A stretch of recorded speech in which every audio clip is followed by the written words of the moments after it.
जय हिंद साथियों, स्वागत है आपका self study classes with Sumit Jain YouTube channel में। दोस्तों रोज हमारा सेशन होता है, रोज हमारी हिंदी की क्लास होती है रात्रि 9 बजे। ठीक है, यूपी पीजीटी, टीजीटी, नेट और पंजाब मास्टर कार्ड और एलटी ग्रेड वालों के लिए। ठीक है, तो सभी लोग वीडियो को सबसे पहले तो लाइक कर देंगे दोस्तों, और अपने मित्रों तक शेयर जरूर कर देना, अपने मित्रों को शेयर कर देना।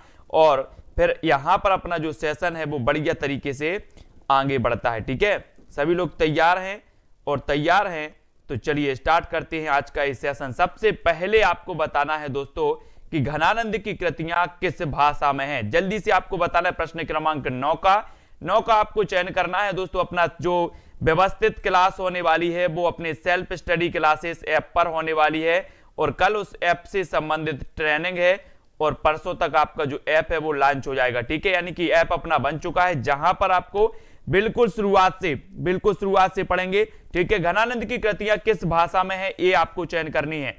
तो किस भाषा में, अवधी, खड़ी बोली, ब्रज या फिर मैथिली में। सभी लोग चयन बताएंगे। राजेश जी, दारसू जी, आपका बिल्कुल सही आंसर बिल्कुल सही है। बोले सर घनानंद की बात कर रहे हैं तो ये रीति मुक्त काव्य धारा के कवि थे कौन? घनानंद। और इनकी कृतियों की भाषा की अगर बात की जाए तो इनकी कृतियों की भाषा थी कौन सी? ब्रज भाषा। आपको याद रख लेना दोस्तों, आप आदिकाल में जब पढ़ते हो, और आदिकाल में एक रचना है कौन सी? पृथ्वीराज रासो। एक रचना है दोस्तों कौन सी? पृथ्वीराज रासो एक रचना है, और इसकी भाषा जो मानी जाती है, कहते हैं कि इनकी भाषा मानी जाती है पिंगल, है ना। डिंगल और पिंगल शैलियां यहां पर चलती थी आदिकाल में, और पृथ्वीराज रासो की भाषा पिंगल मानी जाती है। और दोस्तों आपको कहीं कहीं ब्रज भी देखने को मिलती होगी। ये जो पिंगल है आगे चलकर ब्रज भाषा में परिवर्तित हुई कौन सी? पिंगल। तो आपको याद रख लेना कि घनानंद की जो कृतियां है वो कौन सी है? ब्रज है ना, ब्रज आपको याद रख लेना है। घनानंद की कृतियां ब्रज भाषा में है। घनानंद के प्रमुख ग्रंथ कौन कौन से हैं? सुजान सागर, विरह लीला, कोकसार, है ना, रसकेली बल्ली और कृपा कांड। कौन सी है? कृपा कांड। सुजान इनकी प्रेमिका का नाम था, तो इनकी रचना हो जाएगी सुजान सागर, है ना। सुजान के विरह में इन्होंने रचनाएं लिखी हैं, तो विरह लीला भी घनानंद की हो जाएगी। अब यहां कहा गया है कि अब ये विरह हो गया घनानंद को, अब कौन को सुनाए? कोसार, है ना। अब बोले कोसार मतलब इसमें कोई सार नहीं है, कोकसार कोई सार नहीं है, तो कोकसार हो गया। और रस केली बल्ली, और इनकी जो कहानी थी इसको सुन करके हम क्या लेते हैं? रस लेते हैं, रस। और बोले कि भगवान की कृपा हो जाए और सुजान हमें मिल जाए, है ना। तो कृपा से बनेगा कृपा कांड।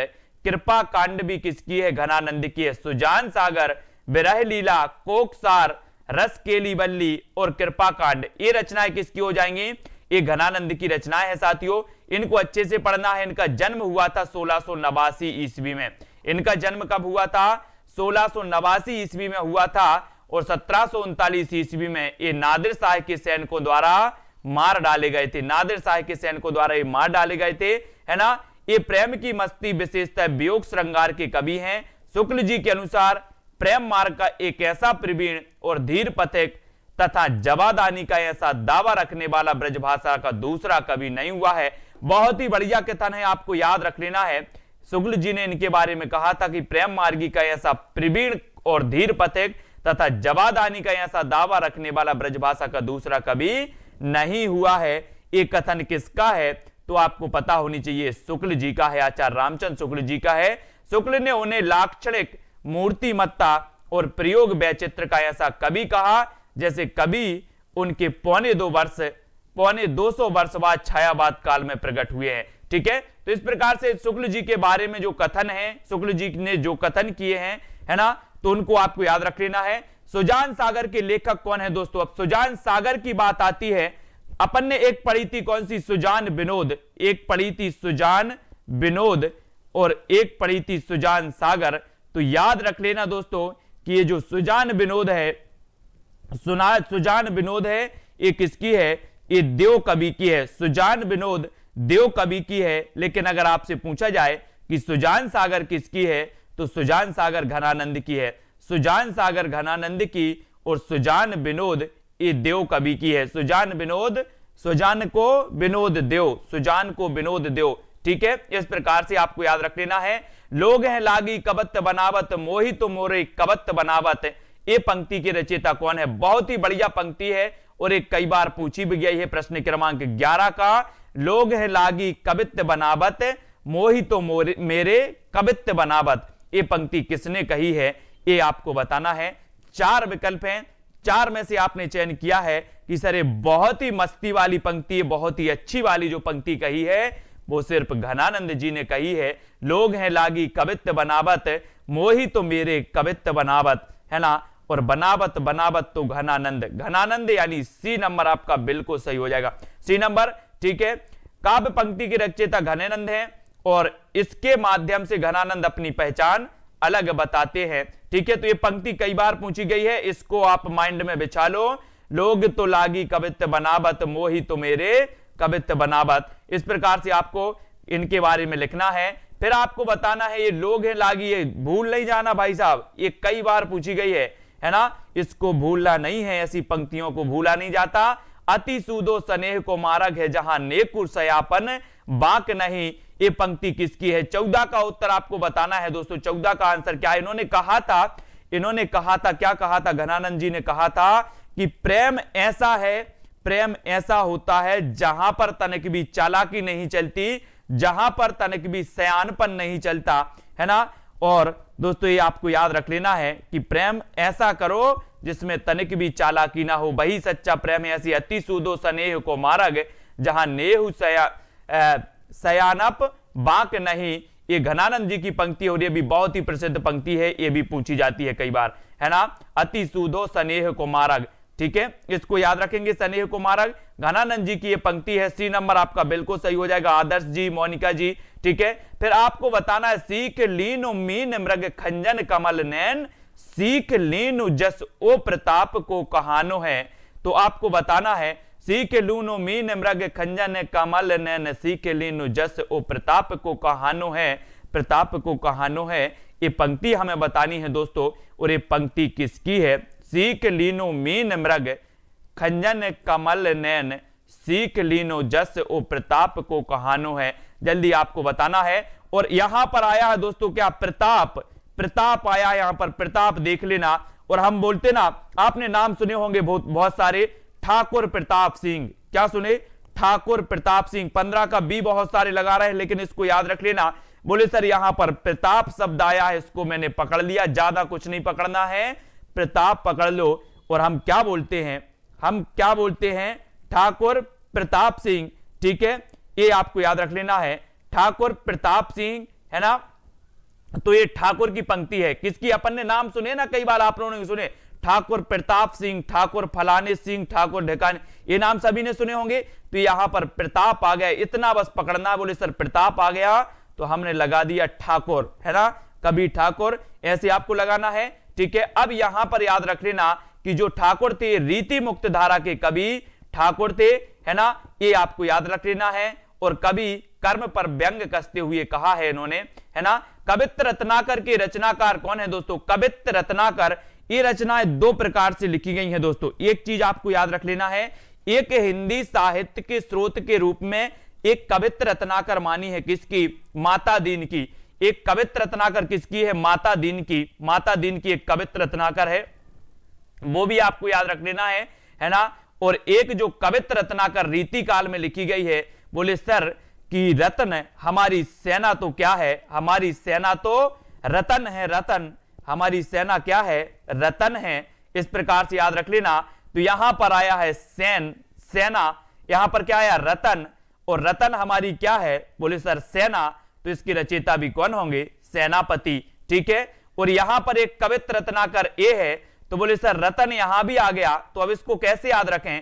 तो रतन आया है, तो रतन हमारी माता भी है, बोले रतन हमारी माता भी है, भारत माता भी है, और रतन हमारे सेनापति भी, सेना भी है।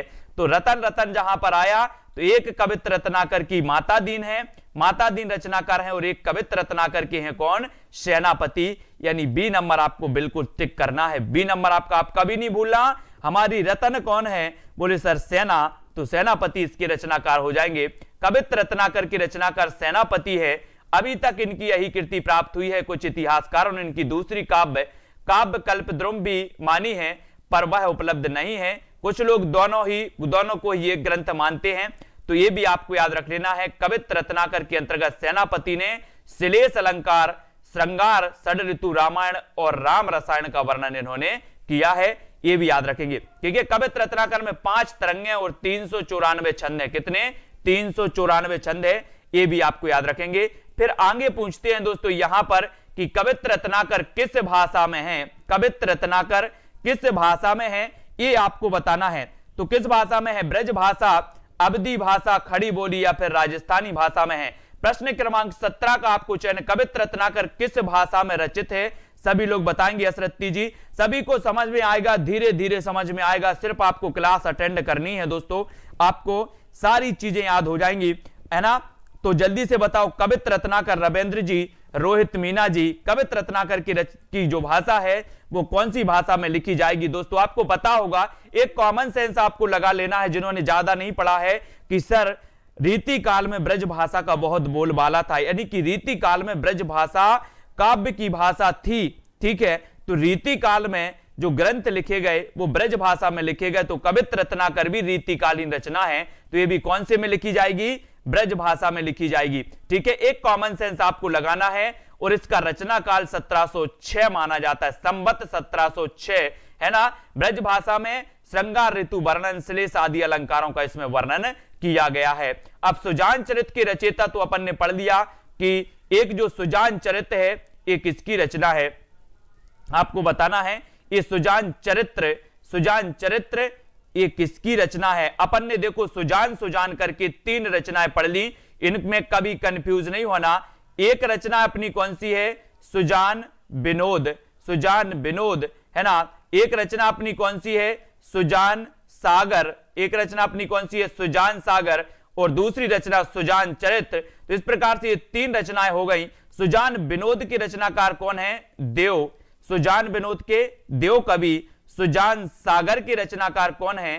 सुजान सागर के घनानंद। और सुजान चरित्र के जो रचनाकार हैं दोस्तों वो सूदन हैं। बहुत सारे लोगों ने ए लगा दिया होगा, लेकिन याद रख लेना सुजान चरित्र के रचनाकार हैं सूदन। कौन है? सूदन है, सूदन। इस प्रकार से याद रख लेना, सुजान चरित्र के रचनाकार कौन है? सूदन है ना। ये सभी लोग याद रखेंगे। सुजान प्रेम का, बोले सुजान तो सर प्रेम का सागर है, सुजान प्रेम का सागर है, तो प्रेम किसने किया है? अद्भुत प्रेम किया घनानंद ने, तो सागर है तो सागर घनानंद कहा जाएगा। सुजान को विनोद देव, तो देव कवि हो जाएंगे। और सुजान का चरित्र सूदन है, सुजान का चरित्र सूदन है ना। हाँ, सुजान के पांव में सूजन है, ऐसे याद रखोगे, वेरी गुड।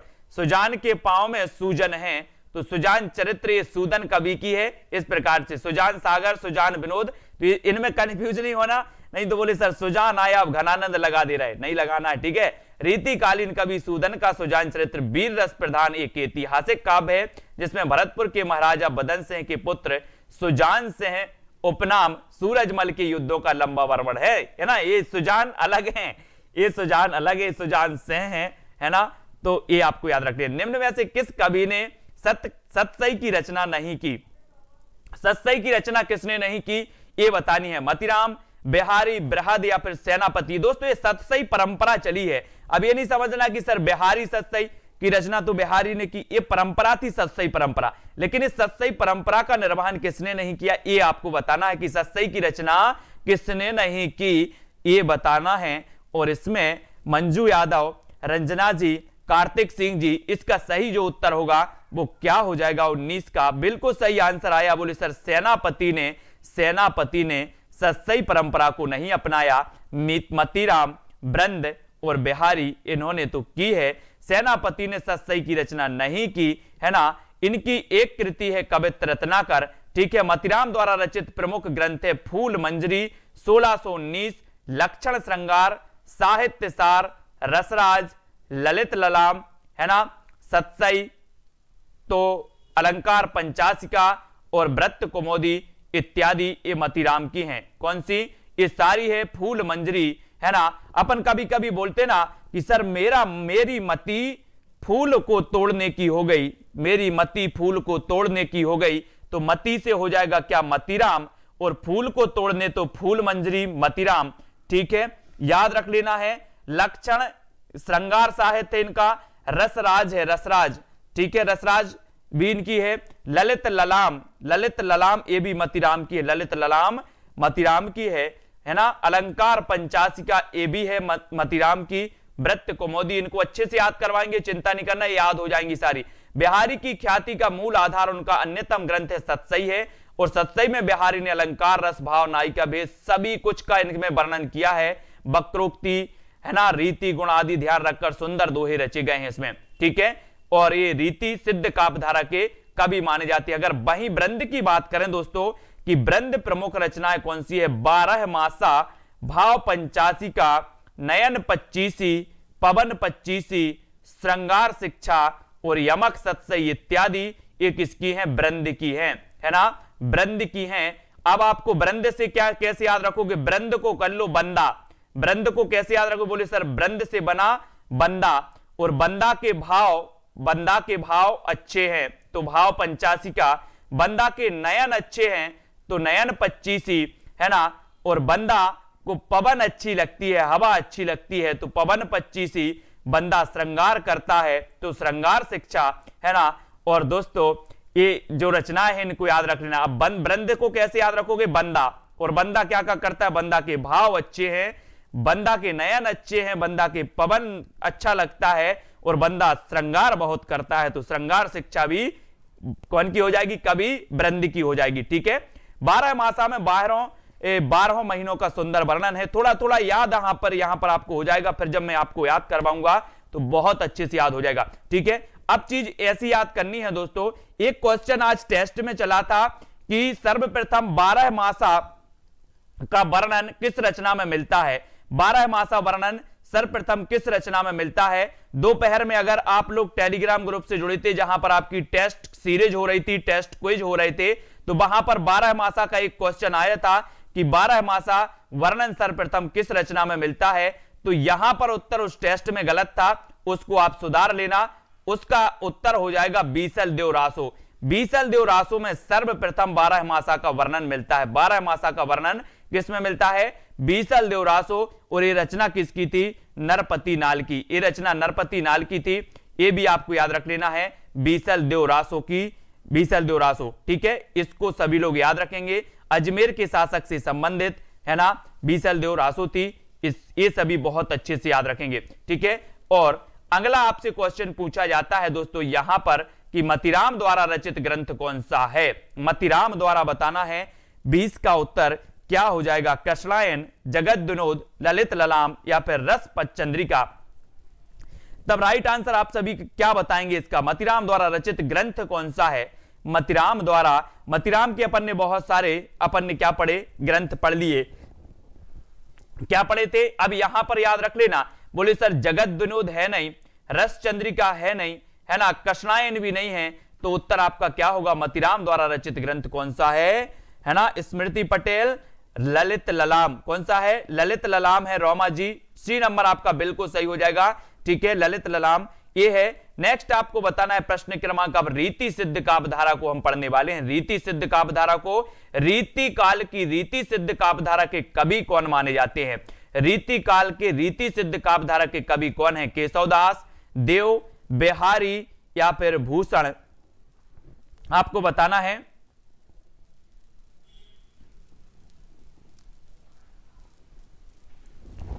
तो बोले सर रीति सिद्ध काव्यधारा के जो कवि हैं, केशवदास नहीं है, भूषण भी नहीं है, तो रीति सिद्ध काव्यधारा के कवि माने जाते हैं बिहारी। बिहारी यानी कि डी नंबर आपका बिल्कुल सही हो जाएगा।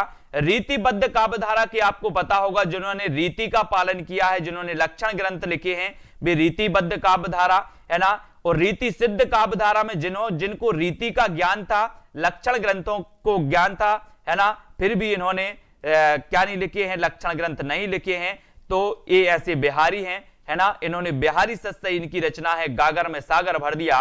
रीति काल की रीति सिद्ध काव्यधारा के प्रमुख कवि बिहारी। रीति सिद्ध उन कवियों को कहा गया जिनका काव्य के शास्त्रीय ज्ञान से आबद्ध तो था, तथा भी लक्षणों के चक्कर में नहीं पढ़े, लक्षणों के चक्कर में नहीं पढ़े, परंतु काव्य शास्त्र का इन्हें पूरा ज्ञान था, लेकिन इन्होंने उसे अपनाया नहीं। रीतिकालीन काव्य को 3 भागों में विभक्त किया गया, रीतिबद्ध, रीति सिद्ध और रीति मुक्त। ठीक है, सिद्ध काव्य धारा के कवियों ने काव्य शास्त्रीय परंपरा आदि का निर्वाह कर लक्षण ग्रंथों का निर्माण किया, जिसमें चिंतामणि ये रीतिबद्ध काव्य धारा में है ना, देव, मतिराम, पद्माकर आदि हैं। ठीक है, ये आपको याद रख लेना है ना। रीति सिद्ध काव्य धारा के कवियों ने लक्षण ग्रंथ ना लिखकर लक्षणों को ध्यान में रखते हुए लक्षण ग्रंथों का निर्माण किया, जिसमें बिहारी और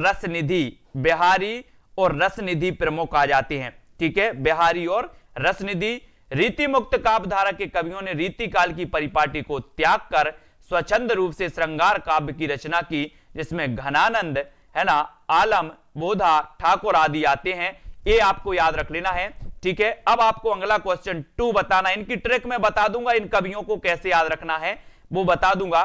ठीक है, बहुत ही बढ़िया है। बिहारी रीतिकाल की किस काव्य धारा के कवि हैं? रीतिबद्ध, रीति सिद्ध या फिर रीति मुक्त? तो आसान सा क्वेश्चन, ये क्वेश्चन पूछा जाता है रीति सिद्ध काव्य धारा। ठीक है, बी नंबर आपका बिल्कुल सही हो जाता है। फिर बढ़ जाते हैं आगे की ओर, और आगे की ओर आपको बताना कि कौन सा कवि रीतिबद्ध काव्य धारा परंपरा से है। रीतिबद्ध आ गया यहां पर क्वेश्चन, आर्यन शुक्ला जी, उत्तर क्या हो जाएगा यहां पर? रीतिबद्ध काव्य धारा से संबंधित है तो कौन है? बिहारी लाल, घनानंद, आलम या फिर मतिराम, कौन माने जाते हैं? कौन सा कवि रीतिबद्ध परंपरा में है? और यहां पर बोले सर बिहारी तो रीति सिद्ध है, घनानंद रीति मुक्त है, आलम भी रीति मुक्त है, लेकिन रीति सिद्ध कौन है? कौन है? मतिराम। कौन है? मतिराम है। यानी आपका उत्तर क्या हो जाएगा? C number. ठीक है, सी आपका बिल्कुल सही हो जाएगा। बिहारी रीति सिद्ध, घनानंद रीति मुक्त, आलम भी रीति मुक्त। ठीक है, तो कौन है? मतिराम। मतिराम है। बिहारी किस धारा के कवि है? बिहारी किस धारा के कवि है? ये क्वेश्चन रट लेना। बिहारी सीधे हैं, मैंने आपको याद करवाया था कि बिहारी कैसे हैं? सीधे हैं। बिहारी सीधे हैं तो सीधे से बनेगा सिद्ध काव्य धारा। बिहारी सीधे हैं तो सिद्ध काव्य धारा। ठीक है, बिहारी कैसे हैं? सीधे हैं। ऐसे याद रखोगे। कौन सा कवि लक्षण ग्रंथ की रचना नहीं की? किस कवि ने लक्षण ग्रंथ की रचना नहीं की? भिखारी दास ने, बिहारी ने, ग्वाल कवि या फिर देव ने? किसने लक्षण ग्रंथ की रचना नहीं की है वो हमें बतानी है यहां पर। और प्रश्न क्रमांक 5 का उत्तर बताना है। जो भी साथी अभी तक ग्रुप से नहीं जुड़े हैं वो ग्रुप से जुड़ जाएं, जहां पर टेलीग्राम में रवि सर आपको क्विज करवाते हैं, हिंदी साहित्य से संबंधित टेस्ट सीरीज जहां पर आपकी होती है।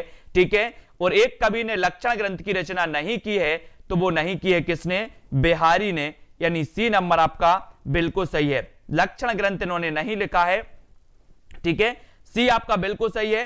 फिर यहां पर आपको बताना है कि द्रग उर्जत टूटत कुटुंब है ना, जुरत चतुर चित प्रीत, यह कथन किसका है? द्रग उर्जत टूटत कुटुंब, जुरत चतुर चित प्रीत, यह कथन किसका है? ये कथन बताना है आपको प्रश्न क्रमांक 6 का।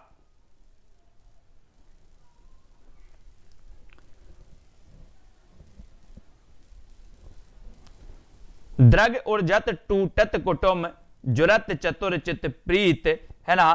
तो ये जो पंक्ति है दोस्तों, ये पंक्ति है बिहारी। किसकी है?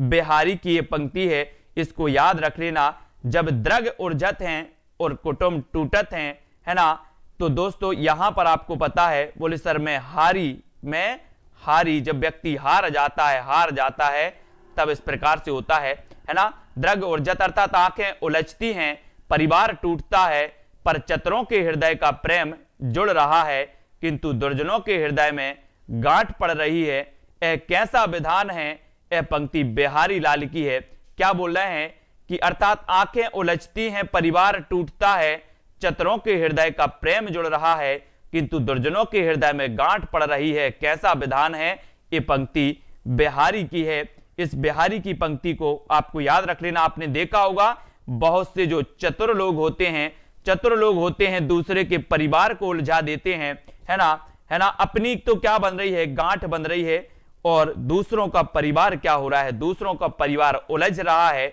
दूसरों का परिवार टूट रहा है, वहां दोस्तों शोक की दुख का माहौल है। यहां लोग क्या कर रहे हैं, क्या कर रहे हैं, यहां लोग मजे कर रहे हैं। तो ये बोला है कि कैसा विधान है और बिहारी सतसई में कितने दोहे हैं। तो यहां पर दोहे जो आए हैं वो कितने आए हैं, 719। अगर इस प्रकार से 719 दोहे मिले तो 719 टिक कर देना है, ठीक है। और यहां पर ऑप्शन होता 713, 713, तो आप 713 टिक कर देते, है ना। इसके बारे में अपन पढ़ रहे हैं कि रीति काल सिद्ध रीति सिद्ध कवि बिहारी ने एकमात्र रचना सतसई है, अपनी इस एकमात्र कृति से हिंदी साहित्य में अमर हो गए। यह मुक्तक काव्य है। कैसा काव्य है, मुक्तक काव्य है। यह भी आपको याद रखना है। 719 दोहे संकलित हैं, परंतु कहीं कहीं 713 दोहों का भी उल्लेख मिलता है। बिहारी सतसई श्रृंगार रस की अत्यंत प्रसिद्धि है। अब एक चीज याद रख लेना कि 713 और 719 दोहे कभी एक साथ नहीं आएंगे, ये ध्यान रखना, ठीक है। कभी एक साथ नहीं आएंगे, और आएंगे भी तो वो प्रश्न कैंसिल होगा। और अगर 719 आपको दिखता है तो 719 लगाना, और 713 अगर आता है ऑप्शन में तो 713 लगाना। बिहारी में कभी पूछा जाता है तो, ठीक है। और ये जो बिहारी सतसई है ये मुक्तक काव्य है, ये भी याद रख लेना है। और श्रृंगार रस की अत्यंत प्रसिद्ध रचना ये मानी जाती है बिहारी सतसई, ठीक है। इतनी चीजें याद रखनी है, सभी लोग इतना ध्यान रखेंगे। अगर कहीं 719 आता है तो 719, है ना, और 713 आता है तो 713, ठीक है। ये याद रखना। अनूठी कृति है और इसका एक दोहा हिंदी साहित्य का एक एक अनमोल रत्न माना जाता है। भाषा शिल्प की दृष्टि से बिहारी सतसई ब्रज काव्य की महान विभूषी है, और शब्दावली इसकी कैसी है, परिमार्जित और चुटीली है। और दोस्तों आपको पता होगा कि सबसे ज्यादा टीकाएं लिखी गई किसकी, मैंने आपको कई बार बताया है, रामचरितमानस की सबसे ज्यादा टीकाएं लिखी गई। और उसके बाद अगर किसी की टीकाएं लिखी गई सबसे ज्यादा तो वो बिहारी सतसई की लिखी गई, बिहारी सतसई की, है ना। बिहारी शाहजहां के समकालीन थे, है ना, और राजा जयसिंह के राजकवि थे। कौन से थे, राजा जयसिंह। ये भी कभी कभी पूछा जाता है ना। अब कैसे याद रखोगे, बोले सर बिहारी सीधे हैं तो सीधे से सिद्ध काव्य धारा के कवि हैं। बिहारी की जय तो बिहारी जयसिंह के राजा के दरबारी कवि थे, ठीक है। बिहारी का जन्म 1595 ईस्वी के लगभग ग्वालियर में हुआ था। कहां पर हुआ था, ग्वालियर में हुआ था। वे जाति के माथुर चौबे थे। इनके पिता का नाम केशव राय था। इनका बचपन बुंदेलखंड में बीता और युवावस्था ससुराल मथुरा में व्यतीत हुई, और 1664 में इनकी मृत्यु भी हो गई। तो इनके बारे में बहुत सारी चीजें पूछी जाती हैं, इनको याद रखना, ठीक है। अब आपको बताना है कि बिहारी की रचना का नाम क्या है। कल्पना जी जल्दी बताओ, बिहारी की रचना का नाम बताना है, क्या होता है बिहारी रत्नाकर, बिहारी सतसई, सतसैया, या फिर बिहारी बोधनी। तो आपको पता ही है, बोले सर बिहारी की रचना की बात कर रहे हो तो इनकी रचना का नाम था क्या, बिहारी सतसई। क्या नाम था, बिहारी सतसई। और बी नंबर बिल्कुल सही है। बिहारी में से किस काल के कवि थे, बिहारी निम्न में से किस काल के कवि थे, वीर गाथा काल, भक्ति काल, रीति काल, या फिर आधुनिक काल, किस काल के कवि थे, ऐसा भी आपको याद रख लेना है। बोले सर बिहारी सीधे थे। बिहारी कैसे थे, सीधे थे, है ना, और सीधे थे तो ये बिल्कुल रीति से चलते थे। आपने देखा होगा कि जो सीधे साधे व्यक्ति होते हैं उनको संसार से कुछ लेना देना नहीं, वो सीधे जाते हैं, अपने से लेना, वो कैसे जाते हैं, सीधे, है ना, सीधे जाते मतलब रीति से जाते हैं, रीति से जाते हैं, इसलिए रीति काल के सीधे कवि थे ये, ठीक है, रीति काल के सीधे कवि। बिहारी सतसई किस भाषा का काव्य ग्रंथ है, बिहारी सतसई किस भाषा का काव्य ग्रंथ है। तो अब बिहारी सतसई रीति काल का है तो कॉमन सेंस है, बोले सर यहां तो ब्रज भाषा चलती है रीति काल में, अब ब्रज भाषा चलती है तो ब्रज भाषा ही होगी, है ना, ब्रज भाषा चलती है रीति काल में। और याद रखना है रीति काल का वह कौन सा कवि है जो अपनी मात्र एक कृति से हिंदी साहित्य में अमर हो गया। ये प्रश्न क्रमांक 11 में ऐसे क्वेश्चन पूछे जाते हैं दोस्तों, है ना, जल्दी से बताना है, सभी लोग बताएंगे। हाँ, सतसैया के दोहरे देखत में चोटे लगे घाव, बहुत बहुत बढ़िया।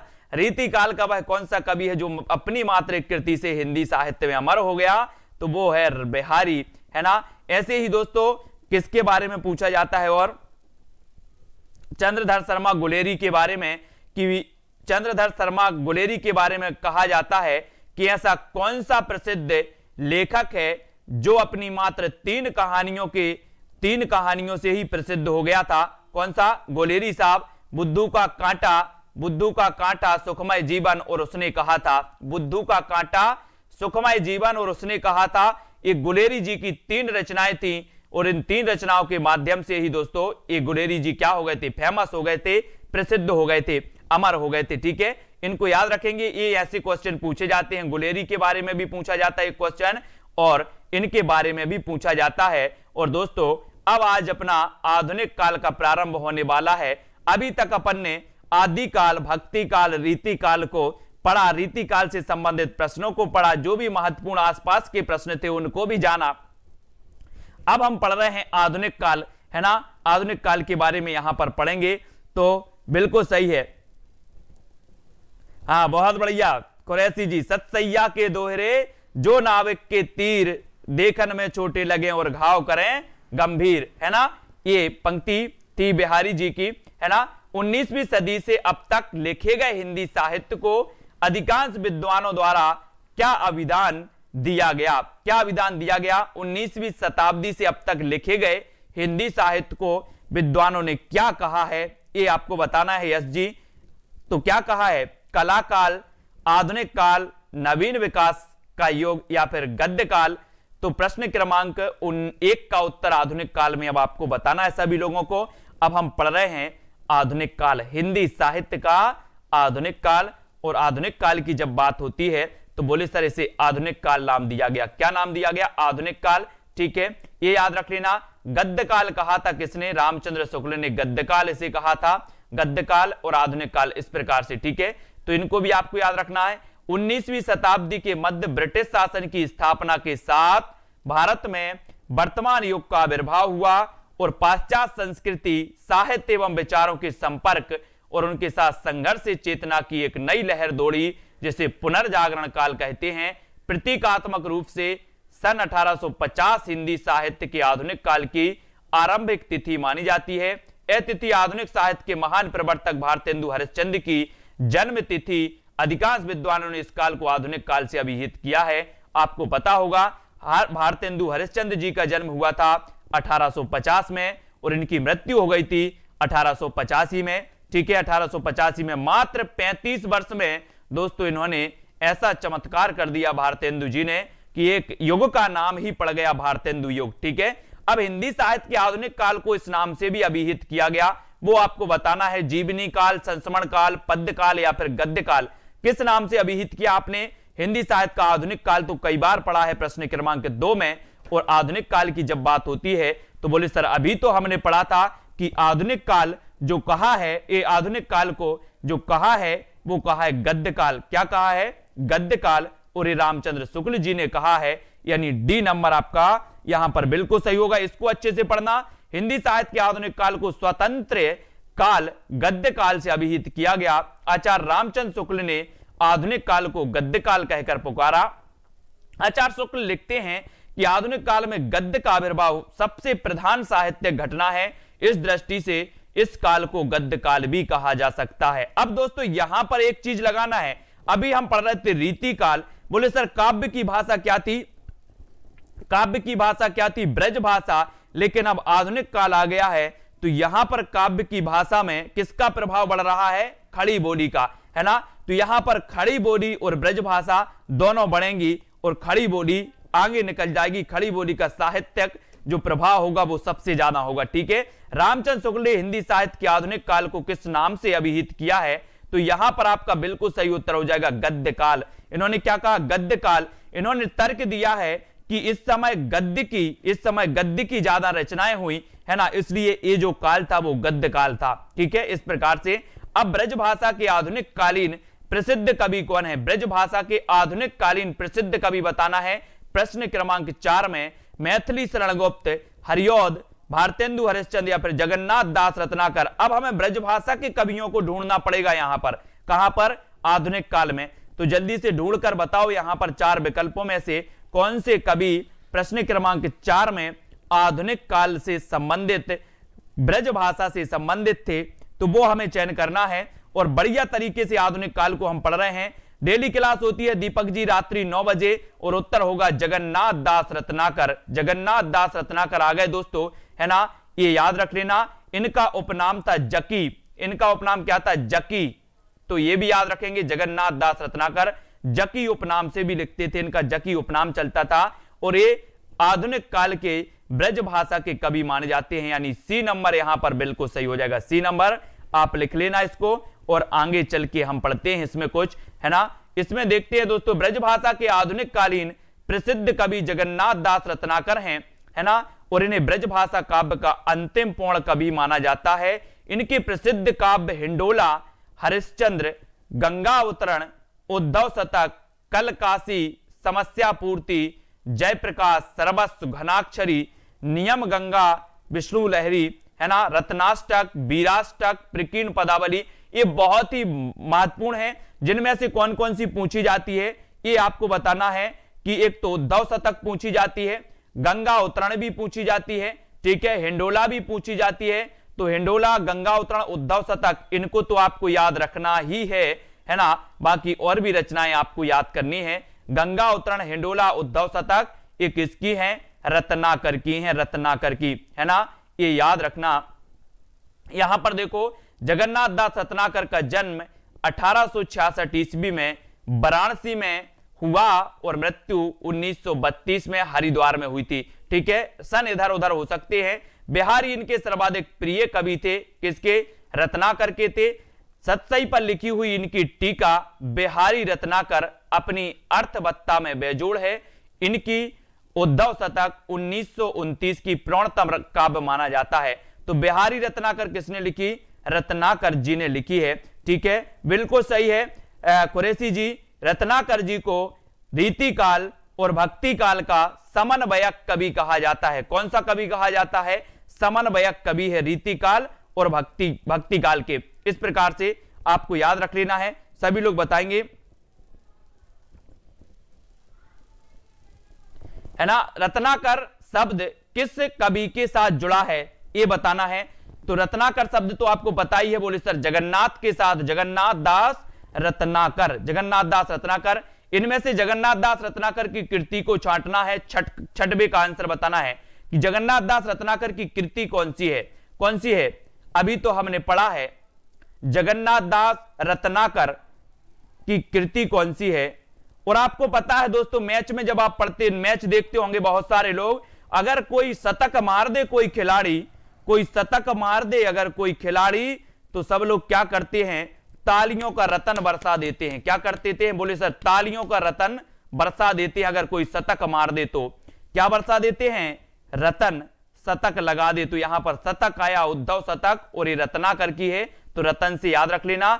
उद्धव शतक के लेखक है रत्नाकर। रत्नाकर उद्धव शतक में ये यहां पर पूछा गया है कि कितने छंद हैं, इसके बारे में हम यहां पर देखेंगे। उद्धव शतक के बारे में यहां पर देखो, रामप्रसाद मिश्रा ने अपनी पुस्तक खड़ी बोली कविता में ब्रह वर्णन में लिखा है कि उद्धव शतक में 118 छंद हैं। 118 छंद हैं। बोले सर शतक लगा दिया, शतक लगा दिया, रन कितने बनाए बता देना। 118 कितने बना दिए? 118। शतक लगाया 118 बनाकर, तो 118 इसमें छंद हैं उद्धव शतक में। उद्धव शतक जगन्नाथ दास रत्नाकर की प्रसिद्ध कृति, भ्रमर गीत परंपरा का काव्य है। गोपी उद्धव संवाद इसका वर्ण विषय माना जाता है, ठीक है, इसको याद रखेंगे। ये भी आपको हिंदी में, संस्कृत भी आएगा, संस्कृत के भी क्वेश्चन आते हैं, संस्कृत में, संस्कृत के भी आते हैं लगभग 20-25 क्वेश्चन, है ना, 20 क्वेश्चन तो आते ही है। रत्नाकर ने श्रृंगार और वीर दोनों रसों में रचनाएं की, ठीक है। इन्होंने अंग्रेजी कवि पोप के एसे ऑन क्रिटिसिज्म का रोला छंदों में समालोचना दर्श नाम से अनुवाद भी किया है। रत्नाकर काव्य ग्रंथों में हिंडोला, हरिश्चंद्र, उद्धव शतक, गंगा अवतरण, है ना, कलकासी, श्रृंगार लहरी, गंगा विष्णु लहरी, रत्नाष्टक, वीराष्टक और फुटकर रचनाएं, ठीक है, ये इनके प्रमुख ग्रंथ हैं। रत्नाकर ने साहित्य सुधा निधि मासिक पत्रिका का संपादन किया। बहुत ही बढ़िया प्रश्न है। साहित्य सुधा निधि, साहित्य सुधा निधि मासिक पत्रिका का संपादन किसने किया? मासिक पत्रिका का संपादन किसने किया? तो ये रत्नाकर ने किया। किसने? रत्नाकर ने किया। साहित्य सुधा निधि, है ना। इस प्रकार से फारसी और संस्कृत के ज्ञाता, प्राचीन साहित्य के मर्मज्ञ ये विद्वान थे, है ना। उच्च कोटि के कवि रत्नाकर को गंगा अवतरण पर हिंदुस्तानी अकेडमी प्रयाग पुरस्कार दिया गया था इन्हें, है ना। और 1930 में रत्नाकर जी कलकत्ता के हिंदी साहित्य सम्मेलन के सभापति भी थे, 1930 में। तो ये रत्नाकर के बारे में लिखा है। अब आपसे बताना है कि रत्नाकर कृत गंगा अवतरण किस छंद में लिखा गया? किस छंद में लिखा गया? चौपाई, दोहा, घनाक्षरी या फिर रोला?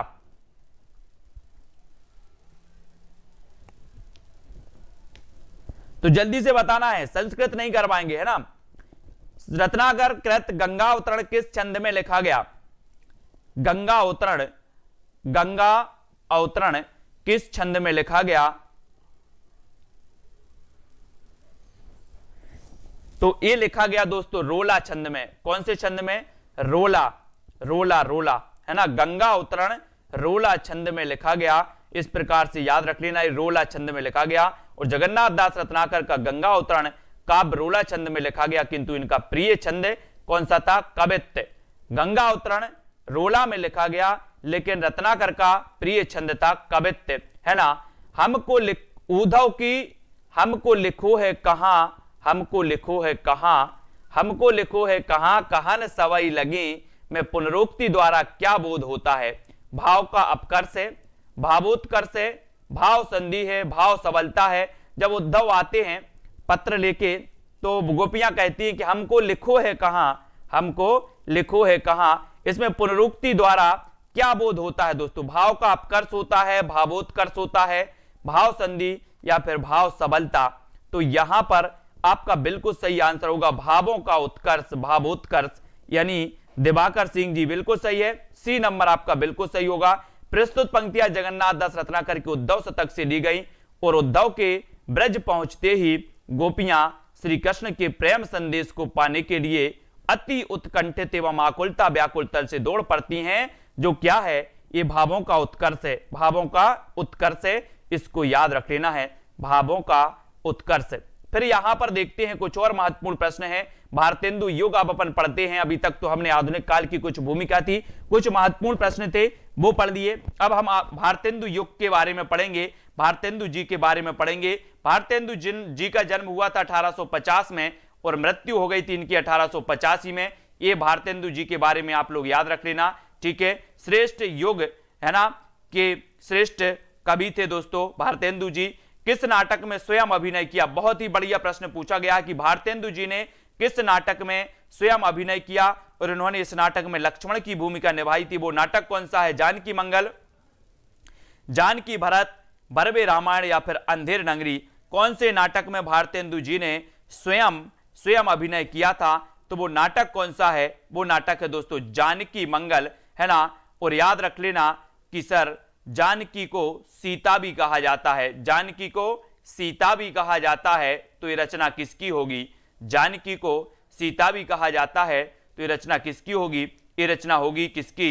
शीतला प्रसाद त्रिपाठी, है ना, शीतला प्रसाद त्रिपाठी की। अब जानकी मंगल याद रख लेना, एक जानकी मंगल, पार्वती मंगल तुलसीदास की भी है। शीतला प्रसाद त्रिपाठी, जानकी को सीता भी कहा जाता था, तो ये रचना शीतला प्रसाद त्रिपाठी का जानकी मंगल ये नाटक है 1868। वो काव्य रचना है जानकी मंगल तुलसीदास की, है ना।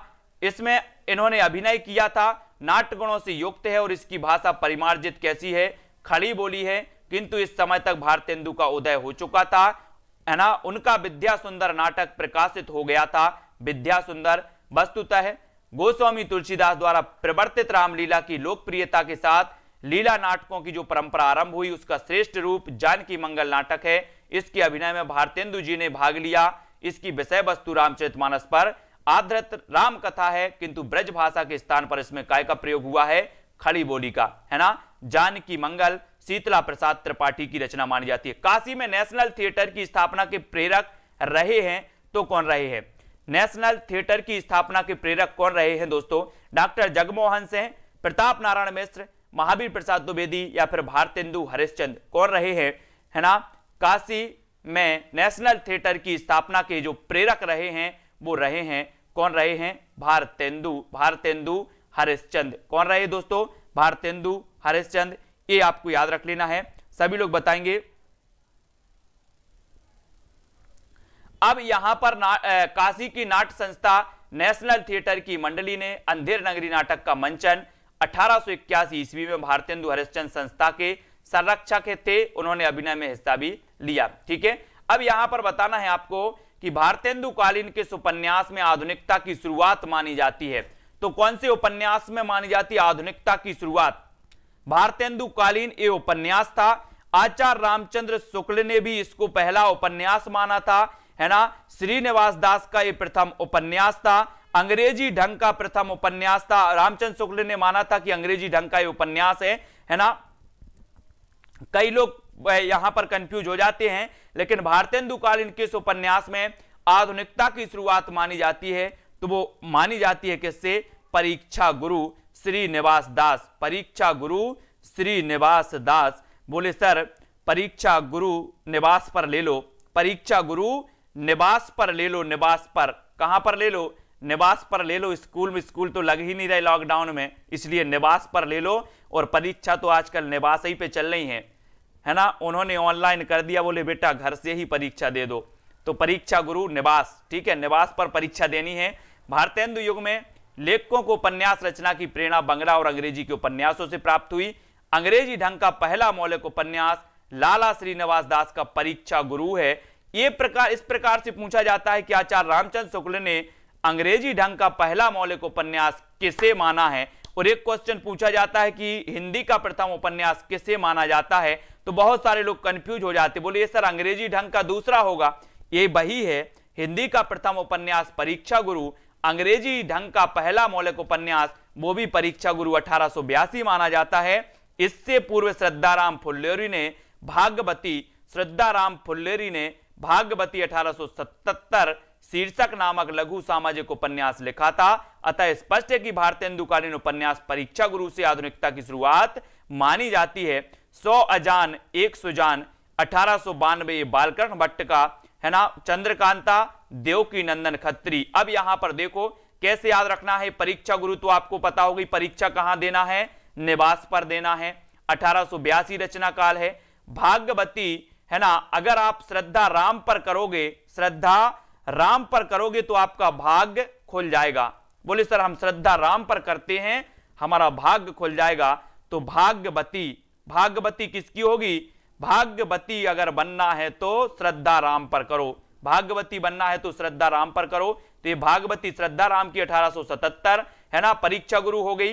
अब आई 100 अजान 1 सुजान। 100 अजान 1 सुजान ये उपन्यास किसका है? कई बार पूछा जाता है, तो आपको कैसे याद रखना है? बोले सर 100 अजान 1 सुजान।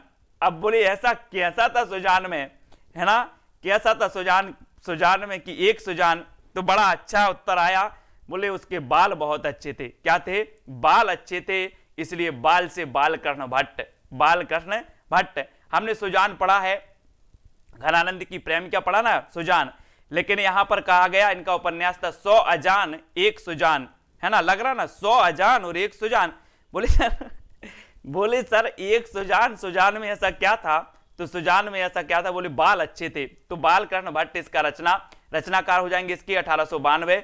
और चंद्रकांता 1887 देवकी नंदन खत्री। और चंद्र से बनेगा चांद, और चांद को हम क्या मानते हैं? देव मानते हैं। क्या मानते हैं? देव। चांद को देव मानते हैं, तो देव से बनेगा देवकी नंदन खत्री। चंद्रकांता, है ना, 1887 देवकी नंदन खत्री का ये उपन्यास माना जाता है। ठीक है, तो दोस्तों सभी लोग वीडियो को लाइक करना। एक और रचना, एक और हिंदी प्रदीप आता है। हिंदी प्रदीप बोले सर हिंदी प्रदीप के संपादक कौन थे?